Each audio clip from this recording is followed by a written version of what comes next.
Владата бара фирма која ќе направи софтвер за пресклипинг, односно софтвер што ќе ги собира објавените вести и ќе ги категоризира како позитивни, негативни или неутрални. А во периодот кога беше прогласена 7-денна жалост во Македонија, склучи договор вреден околу 370.000 евра со две компании за мерење на рейтингот кај граѓаните.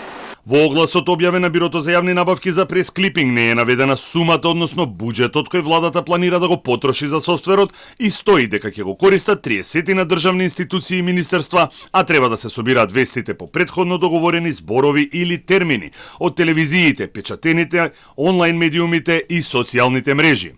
Софтверот треба да генерира дневни извештаи кои најдосна до 9 часот наутро наредниот ден мора да бидат доставени.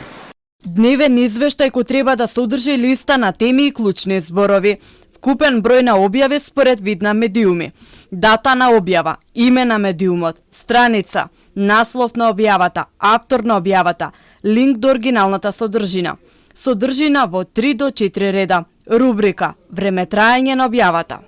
Владата ќе добие и 24-часовен веб пристап до објавите со алатки за пребарување и обележување на клучни зборови во објавата, но и со можност за оценување на медиумските објави во однос на позитивна, негативна и неутрална конотација. Минатата среда, владата за сума од 22,8 милиони денари, односно 371.000 евра, склучи договор со Market Vision и Ipsos, кои во наредните 2 години треба да го мерат рейтингот на владата кај граѓаните. За оваа сума, двете компании се должни да изработат едно истражување на национален примерок, 8 квартални истражувања кај граѓаните, 8 квартални истражувања, односно мерење на рейтинг кај бизнис секторот на секои 3 месеци, како и 2 брзи истражувања на рейтингот на национално ниво.